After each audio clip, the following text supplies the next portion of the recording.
déjeme saludar al maestro Jaime Hernández, editor de La Jornada Sin Fronteras, en el periódico La Jornada. Por cierto, hay que mandarle solidaridad a los colegas del periódico La Jornada, que ahora son el blanco de ese veneno, de ese odio, porque aquellos que dicen todos somos Loret, ahora dicen que los de La Jornada son chayoteros y que le están pagando un favor por la publicidad oficial que recibe el medio, el periódico, al revelar los documentos este fin de semana que desmoronan un poco más, casi lo dejan triturado, la investigación, el reportaje de la casa del hijo del presidente en Houston, Texas. Me parece importante comenzar por ahí, con solidaridad. Mi querido Jaime, ¿cómo estás? Muy buenas tardes. Querido Vicente, ¿cómo estás? Oye, muchas gracias, muchas gracias. Fíjate que en La Jornada ya estamos acostumbrados a estos embates de la mayoría de los medios corporativos. Durante muchos años hemos bregado en solitario, en minoría. De hecho, ya estamos acostumbrados a estar en minoría. Pero fíjate que esa minoría, o como la que tú quieras llamar, es una minoría tan consistente, tan inteligente, y nunca nos ha abandonado. Pero yo creo que La Jornada, de verdad que le ha hecho un gran favor este fin de semana a la sociedad civil, a la sociedad mexicana, al sacar, a revelar estos documentos que prácticamente han terminado por hundir este montaje desde latinos y desde mexicanos contra la corrupción. Y esto me lleva, querido Vicente, a hacer la siguiente reflexión, una reflexión muy sesuda. Las meninges me han trabajado muy fuerte para llegar a esta reflexión, querido Vicente. Oye, Vicente, los montajes ya no duran como antes.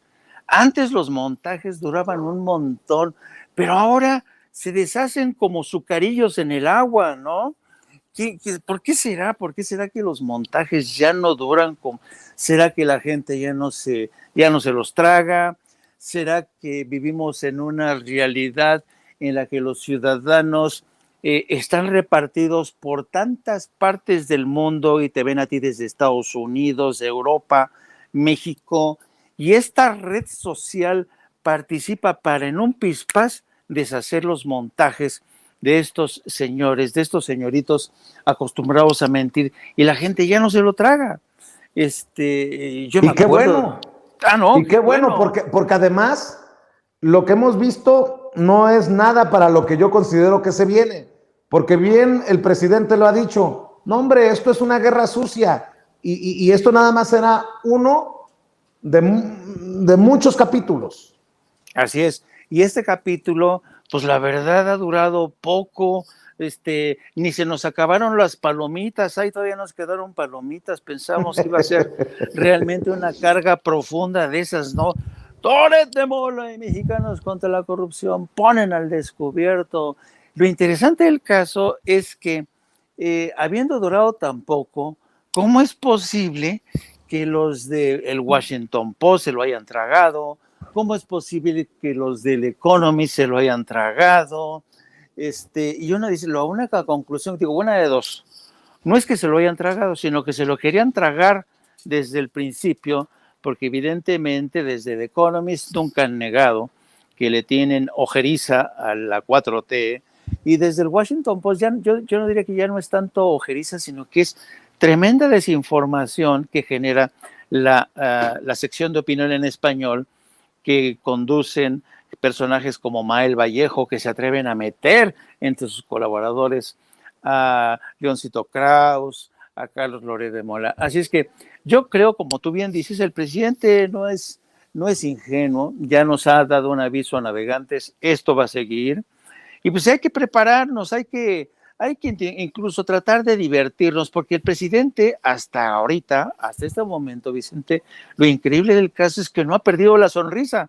Al presidente ni se inmuta, el presidente se sacude estos escándalos como si se estuviera espantando una mosca desde el hombro, Pero insisto, ¿qué es lo que pasa, Vicente? ¿Por qué los montajes de antaño ya no son? Imagínate, fíjate, el montaje de Loret de Mola en Afganistán, ¿cuánto duró? ¿Cuánto duró para que incluso hasta Loret de Mola se creó su reputación como corresponsal de guerra, ¿no? El montaje... Duró hasta que regresaste tú y se lo contaste primero a Rubén Luengas y después todos los que te entrevistamos. Creo que fue primero Rubén, ¿no? Exacto. Pero si no, pues nunca hubiéramos sabido de estas cosas. ¿Será que tal vez ya se hace realidad lo que hemos dicho tú, yo, muchos colegas, de que ya las vacas sagradas desaparecieron, que ya no hay personajes de la verdad absoluta, que la gente, no porque lo diga un tal Joaquín o porque lo diga descansa en paz Jacobo, o que lo diga, no sé, o porque lo diga Vicente Serrano, lo va a creer a ojos cerrados? Ya no. No, es que ahí está la clave. Ahí está la clave, ya no hay vacas sagradas, ya la divisa no es la fama, la divisa ahora se llama credibilidad. Y quien no se atenga a este juego de la credibilidad, ahí tenemos el caso de Carmen Aristegui, ahí tenemos el caso de Joaquín López Dóriga, que en este fin de semana, Dios mío, ¿cómo nos divirtió Joaquín López Dóriga con Pedro Miguel? Pedro Miguel cortó orejas y rabo este fin de semana con Joaquín López Dóriga. Y yo creo que parte de lo que tú dices es eso, ya no hay vacas sagradas, la gente ya sabe a quién creerle. Y lo extraño es que durante tanto tiempo, Vicente, hayan gozado de tanta credibilidad. Yo recordaba esta mañana, en el caso de Joaquín López Dóriga, tú sabes que yo ya estoy viejo, demasiado viejo, yo empecé muy joven, y yo trabajé en el Canal 13 cuando estaba Joaquín López Dóriga. Y me acuerdo que cuando López Dóriga era el enfant chouchou, el hijo consentido de José López Portillo, y un día de esos que se pelea Joaquín con la hermana del presidente, con Margarita López Portillo, que era la que controlaba radio y televisión y cinematografía y por tanto el Canal 13. Entonces, que corren a Joaquín y salimos todos expulsados de Canal 13. Yo trabajaba en el programa, en un noticiero que se llamaba Al Cierre. Bueno, yo salí, ¿no? Entre los damnificados, ahí estaba yo. Bueno, el caso es que después de eso pasó mucho tiempo y nos volvimos a reencontrar Joaquín y yo durante la cobertura de la primera gira del Papa Juan Pablo II en un vuelo que venía desde Roma a México. Y me acuerdo que nos reencontramos ahí, Joaquín me dice, hola, ¿cómo estás? Le digo, no, pues bien, maestro, ahora estoy acá como corresponsal en Europa de Excelsior. Bueno, el caso es, para no hacerte el cuento largo y para que no se duerman tus seguidores, el caso es que ya de regreso de México al Vaticano, ya con el Papa, habían publicado en México un libro que se llama Los periodistas, de Vicente Leñero.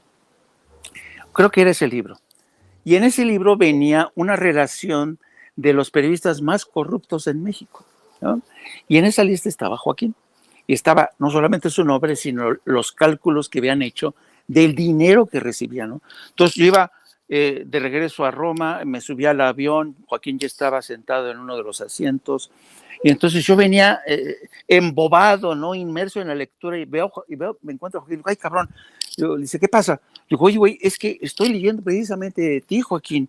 Aquí dice que tú eres uno de los más corruptos y que cobras tal cantidad de dinero. Y me dice, ay, cabrón, pésame. Agarra el libro, me siento junto a él y se empieza a leer. A ver, Joaquín. Dice, no, hombre, están pendejos. Yo me llevo mucho más que eso, ¿entiendes? Y este tipo de cinismo, Vicente, este tipo de cinismo era el que se permitía en esa época porque eran las vacas sagradas, ¿no? Ellos podían decirte tranquilamente, sí, yo cobro esto y más, ¿no? Bueno, hablando de vacas sagradas, mi querido Jaime, debo de admitir que lo que te voy a decir lo digo con mucho pesar. Yo a Dolia Esteves la tenía en otro concepto. Sí. Y tú la conoces porque Dolia Esteves es corresponsal mexicana en Washington. Y me ha bloqueado. No aguantó tal vez una crítica de tu servidor, pero es que Dolia también, con mucho respeto, ve estas cosas que escribe. ¿Cómo reaccionarían si Estados Unidos se anexara Baja California bajo la excusa de que hay muchos ciudadanos gringos y progringos en la península que hablan inglés. ¿De qué me hablas? O sea, ¿qué nivel de análisis? Y me bloqueó. Acabo de darme cuenta que estoy bloqueado, literalmente. Ahí está. No puede bloqueado. ser. Y digo yo, puta. Te expulsó del paraíso, Vicente. No, tremenda Dolia, no, Dolia. No, es que a veces, Jaime, ¿sí o no? También en el periodismo tenemos una pinche soberbia, un ego muy cabrón. Algunos nos subimos al ladrillito, otros nos bajamos, otros se quieren quedar arriba. Y ya no está la realidad de la comunicación, sí. La democratización de del debate público ya no da para esos egos y para esas soberbias, pero bueno, no, lo tenía que decir. No, yo creo que el problema con Dolia Esteves es que la soberbia a veces le puede más. Mira, en Washington, la verdad es que cuando yo estuve en Washington había periodistas excelentes, muy buenos periodistas. Y todos los periodistas que estábamos en Washington, nos veíamos todos los días pues, porque teníamos que corretear la información. Cuando no estábamos en el Departamento de Justicia, estábamos en el Departamento de Estado. Cuando no estábamos en la Casa Blanca, estábamos, qué sé yo, en cualquier otro sitio. Y ¿sabes qué? Era muy difícil que nos cruzáramos con Dolia Esteves, porque Dolia Esteves casi nunca estaba. Por ejemplo, todas y cada una de las audiencias de Rápido y Furioso, que fueron claves porque fue una embestida de los republicanos para tratar de evitar la reelección de Barack Obama, pregúntame cuántas veces estuvo Dolia Esteves en esas audiencias. Ninguna, si acaso, pues casi ninguna, Vicente. O sea, y luego, claro, lo que pasaba muchísimo es que Dolia se vendía mucho. La verdad es que Dolia pertenece a este tipo de periodistas que se venden muy bien, que ven el periodismo como una forma de ganar fama y reputación, mientras los periodistas antiguos, los periodistas profesionales, nos dedicamos a trabajar sin preocuparnos qué van a decir de nosotros. Dolia Esteves es famosa porque le gustaba enarbolar a ella, que era ella la gran defensora de los derechos humanos de los periodistas desde Washington, imagínate, ¿no? Entonces, por ahí te das, por ejemplo, ella vendió como una super exclusiva cuando dices, documentos en manos de Dolia Esteves prueban que Rápido y Furioso el gobierno mexicano sabía, cuando esa información la teníamos todos. ¿Ves por dónde voy? Entonces, pues ya la conocemos a Dolia nosotros, a Dolia. Yo creo que el problema con Dolia Esteves es que de niña sus papás casi no le sacaron las fotos, no salían las fotos de la familia. Y entonces quizá a lo mejor le generó algún tipo de inseguridad, de algún déficit de atención, entonces por eso ansiaba la fama, ¿no? Ansía los reflectores, pues ese es Dolia Esteves, o sea. Con mucho respeto para Dolia, porque pues tristemente creo que ya no es lo que yo creía que era, y su análisis de precisamente el caso de la casa del hijo del presidente en Houston y la cobertura nos da claridad, y eso es lo que le ha molestado que le critique. Pero hablemos de López Dóriga, por ejemplo. Decías que nos divertimos mucho este fin de semana, y sí, es que Joaquín López Dóriga, y grábenme muchachos, Joaquín López Dóriga este fin de semana, yo no sé si corrió a su community manager o de plano estaba bebiendo y traía el celular y estaba tuiteando a lo pendejo.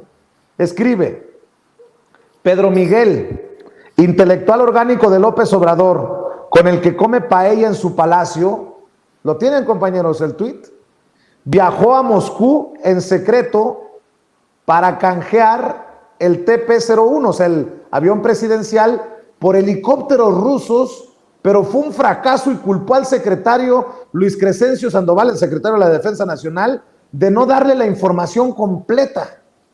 ¡Ah, cabrón!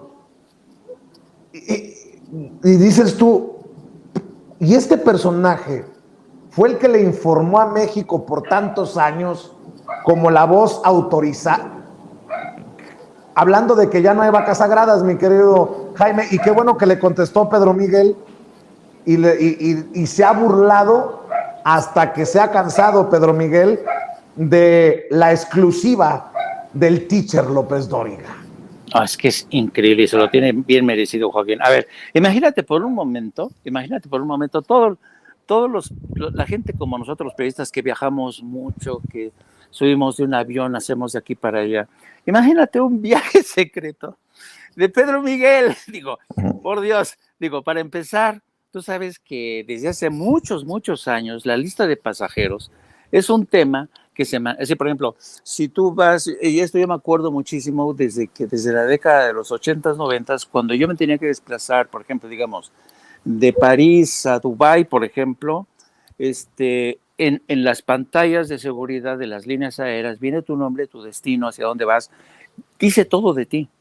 Por tanto, no hay nada de secretos, viajes secretos, a menos que Pedro Miguel se haya él agarrado a un grupo de pilotos y se haya llevado él solito, el TP-01, ¿no?